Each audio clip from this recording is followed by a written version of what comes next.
Nah, setelah mereka melakukan observasi dan penelitian, mereka menyatakan bahwa benar kelima jasad tersebut adalah jasad dari 5 bocah yang hilang 11 tahun silam, guys. Hai semua sobat pecinta kisah misterinya, selamat datang kembali di Mystery Stories bersamaku, Krishna Rams. Oke guys, aku kali ini akan membahas suatu kasus kriminal yang berasal dari Korea Selatan yang menimpa kelima bocah yang hilang secara misterius di kota Daegu. Yang sampai sekarang kasusnya itu masih belum terpecahkan seutuhnya nih guys, karena pelakunya tidak pernah terungkap sampai detik ini guys. Nah, sebelumnya aku ingin mengingatkan kepada kalian yang memiliki anak atau kalian memiliki adik, selalu jaga mereka dan awasi tindak laku mereka, dan setiap saat selalu siaga dengan keadaan anak-anak di sekeliling kita nih guys. Karena tindakan kriminal bisa saja terjadi sewaktu-waktu dan kapan saja nih guys. Gak ada yang tahu, sama seperti kasus ini. Nah, gimana cerita dan kronologi lengkap dari kasus ini? Mari langsung kita simak saja. Let's go.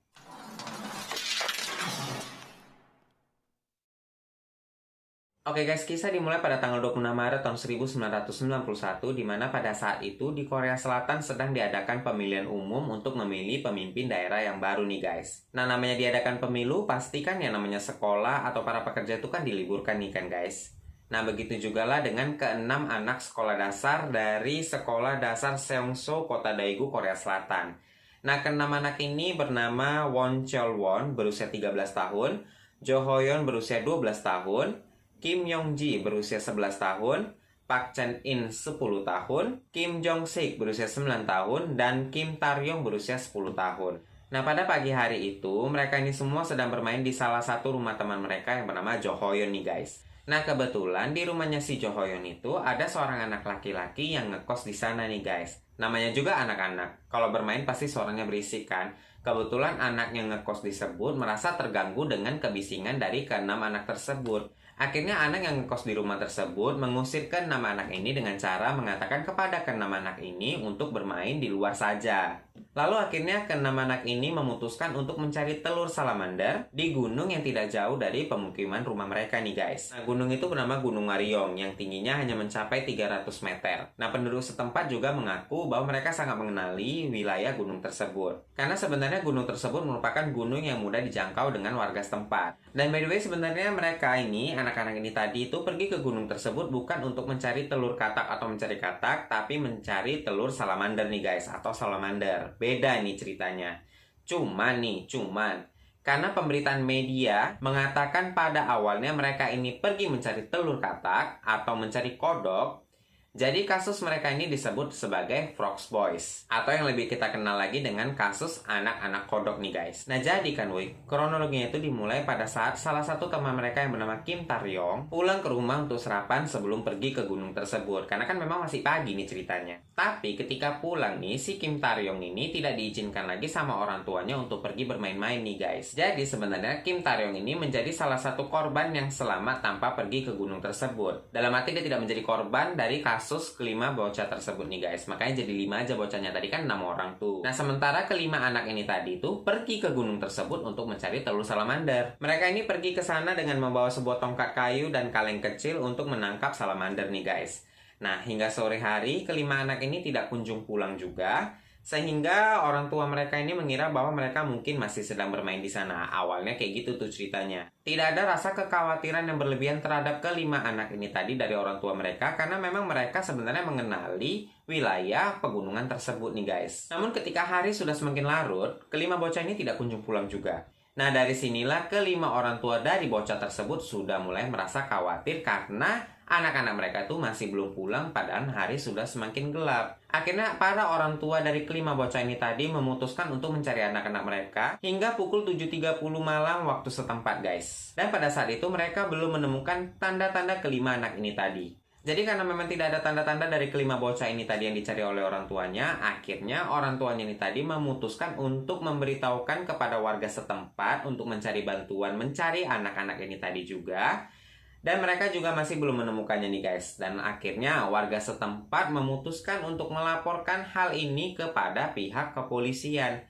Nah, pada saat itu kan hari libur tuh. Jadi, laporan mereka ini tidak ditanggapi sama sekali oleh kepolisian di Korea Selatan pada saat hari itu. Pada saat itu ketika mereka melaporkan kejadian ini, polisi di sana hanya menanggapi mereka dan merespon dengan sangat sedikit sekali. Dan kebetulan pada saat itu kan karena memang tidak banyak polisi yang bertugas, hanya ada beberapa saja, itu pun yang kebetulan bertugas untuk menjaga TPS-TPS tadi nih guys. Nah hanya polisi-polisi ini tadilah yang datang membantu para warga untuk mencari kelima bocah ini pada malam itu guys. Nah polisi yang juga membantu para warga di sana juga gagal menemukan tanda-tanda keberadaan kelima bocah ini tadi guys. Nah, karena mereka tidak berhasil menemukan tanda-tanda kelima anak tersebut, akhirnya polisi berusaha mencari beberapa saksi yang melihat kelima anak ini tadi sebelum mereka pergi ke gunung tersebut nih guys. Tapi dari beberapa saksi yang dikumpulkan, ternyata mereka mengaku hanya melihat kelima anak-anak ini pada pagi hari itu saja, dan tidak melihat mereka lagi setelah lepas dari pukul 11 siang ke atas di sana.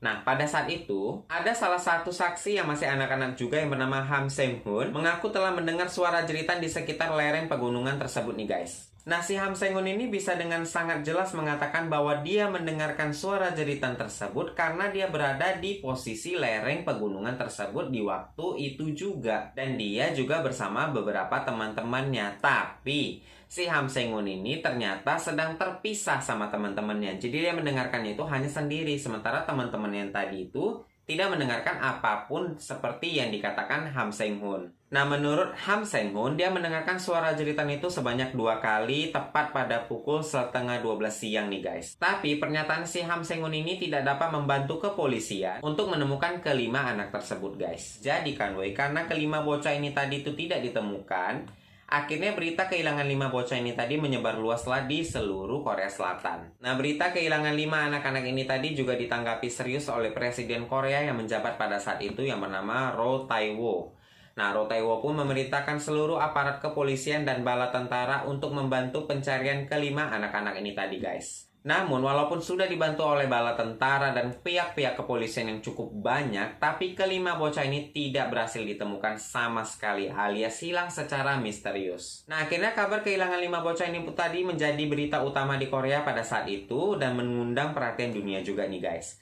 Nah, bahkan nih ya, orang tua dari anak-anak ini sampai berhenti dari pekerjaan mereka demi untuk mencari anak-anak mereka nih guys. Nah, proses pencarian kelima anak-anak ini tadi juga ditayangkan secara langsung di berbagai stasiun televisi di Korea. Dan berita ini terus menyebar luas dan mengundang berbagai macam teori-teori yang semakin membingungkan tentunya. Nah, salah satu teori yang dianggap sangat aneh dan ngawur datang dari salah satu ahli psikolog yang kebetulan juga merupakan seorang profesor di salah satu universitas ternama di Korea yang mengatakan dan menuduh ayah dari Kim Yong-ji lah yang membunuh kelima anak-anak ini dan menguburkan kelima jasad bocah ini di sekitar rumah miliknya. Di halaman rumahnya nih maksudnya. Dan tentunya teori ini tadi sama sekali tidak membantu untuk memecahkan misteri kehilangan kelima bocah ini tadi guys. Nah, proses pencarian kelima anak-anak ini pun terus dilakukan, di mana banyak sukarelawan juga ikut membantu untuk mencari mereka ini. Nah, tapi hasilnya tetap nihil. Kelima bocah ini tadi seperti yang aku bilang hilang bagaikan ditelan bumi, dan sama sekali tidak ada tanda-tanda maupun barang bukti yang bisa ditemukan untuk menemukan kelima bocah ini tadi guys. Pada tahun 2002, 11 tahun setelah kelima anak-anak ini dinyatakan hilang, salah satu seorang pria yang masih merupakan warga setempat pergi ke Gunung Waryong untuk mencari biji buah pohon E. Nah, di sana pria ini tanpa sengaja menemukan hal yang sangat mengejutkan. Dia menemukan kerangka tulang belulang manusia beserta beberapa pakaian anak-anak yang tertutupi sampah dedaunan. Dan langsung pria ini menghubungi pihak kepolisian dan tanpa basa-basi lagi polisi langsung bergegas ke TKP dengan membawa tim ahli forensik dan mereka langsung melakukan observasi di tempat itu juga. Nah, setelah mereka melakukan observasi dan penelitian, mereka menyatakan bahwa benar kelima jasad tersebut adalah jasad dari 5 bocah yang hilang 11 tahun silam guys. Nah, pada saat itu juga tim kepolisian setempat tanpa melakukan penyelidikan lebih dalam lagi langsung menyatakan bahwa kelima bocah tersebut meninggal karena kedinginan guys. Nah, yang pastinya pernyataan tersebut dibantah oleh orang tua kelima bocah tersebut karena menurut mereka lokasi penemuan kerangka tersebut tadi tidak terlalu jauh dari lokasi rumah mereka guys. Ditambah lagi menurut kesaksian para orang tua tersebut, kelima bocah tersebut tadi tidak mungkin tersesat begitu saja di dalam lokasi Gunung Waryong ini tadi karena mereka memang sangat mengenali lokasi tersebut guys.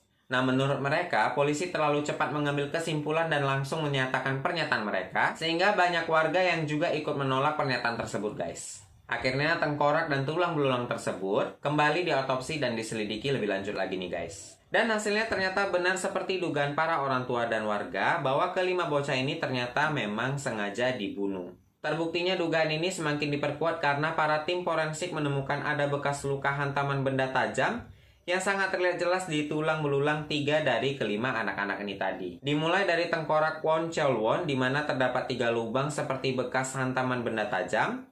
Lalu tengkorak Kim Jong-sik memiliki retakan di atas mata sebelah kanan seperti dihantam oleh benda tumpul. Dan tulang tangannya juga ikut patah nih guys. Diduga mungkin karena Kim Jong-sik ini melakukan perlawanan pada saat akan dibunuh. Lalu di tengkoraknya Kim Yong-ji juga terdapat bekas retakan diakibatkan hantaman benda tumpul yang diduga kemungkinan bekas tonjokan dari kepalan tangan. Nah, serta di baju Kim Yong-ji terdapat sobekan seperti bekas ditarik paksa. Dan sementara itu kerangka kedua anak yang lainnya, yaitu Jo Hoyeon dan Park Chan-in, tidak ada ditemukan luka bekas apapun dan terlihat sangat wajar aja nih woi. Nah, di lokasi penemuan kerangka tersebut ditemukan juga sebutir peluru kosong, tapi sayangnya peluru kosong ini tadi tidak bisa membuktikan apapun. Karena sebenarnya lokasi di mana ditemukannya kerangka tersebut adalah lokasi latihan para bala tentara Korea Selatan nih guys. Nah, jadi guys, sempat juga muncul sebuah teori yang mengatakan bahwa ada kemungkinan besar seorang tentara yang sedang melakukan latihan baku tembak tanpa sengaja menembakkan sebuah peluru alias peluru nyasar gitu dan mengenai salah satu anak dari kelima bocah ini tadi guys. Karena tahu melakukan kesalahan tersebut dan takut ketahuan, akhirnya tentara ini tadi memutuskan untuk membunuh keempat anak lainnya supaya dapat menghilangkan barang bukti dan saksi gitu guys. Tapi teori ini lagi-lagi dianggap teori yang cukup ngawur guys. Kenapa? Karena sebenarnya kan mereka ini hilangnya di hari libur guys, di hari libur nasional. Jadi nggak mungkin ada tentara terpadu yang melakukan latihan baku tembak di hari tersebut. Jadi teori ini dianggap sebagai teori yang mustahil guys. Banyak dugaan yang mengatakan bahwa pembunuh kelima anak ini tadi merupakan seorang psikopat yang berasal dari daerah tersebut. Karena pembunuh ini terlihat sangat mengenali lokasi tersebut hingga bisa menguburkan jasad kelima anak-anak ini tadi tanpa diketahui oleh siapapun, walaupun sudah dilakukan proses pencarian yang begitu besar guys. Pembunuhnya juga dianggap tidak memiliki unsur dendam, dan pembunuh tersebut juga dianggap tidak mengenali anak-anak ini tadi guys. Dia hanya asal membunuh saja demi kepuasan pribadinya gitu.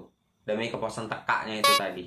Lalu pada tahun 2006, kasus kriminal yang terjadi pada kelima bocah tersebut resmi dianggap kadaluarsa dan sudah ditutup. Dan kasus ini masih menjadi misteri hingga sekarang karena pembunuhnya tidak terungkap sampai detik ini juga guys. Dan itu dari tadi kronologi lengkap tentang cerita anak-anak kodok di Korea atau yang lebih dikenal dengan kasus Frogs Boys. So, gimana menurut pendapat kamu tentang kasus yang satu ini? Kasih komen kamu di bawah guys. Oke guys, jadi seperti biasanya jika kamu suka dengan video ini, kasih tombol like-nya. Jangan lupa juga untuk subscribe channel ini. Jangan lupa juga untuk nyalain notifikasinya agar kamu mendapatkan notifikasi saat aku upload video terbaru. Juga jangan lupa untuk follow aku di Instagram, gampang aja Krisna Rams, gak pakai ribet. Dan jangan lupa juga untuk tetap stay tune di Mystery Stories. Sampai jumpa di kasus berikutnya. Dadah.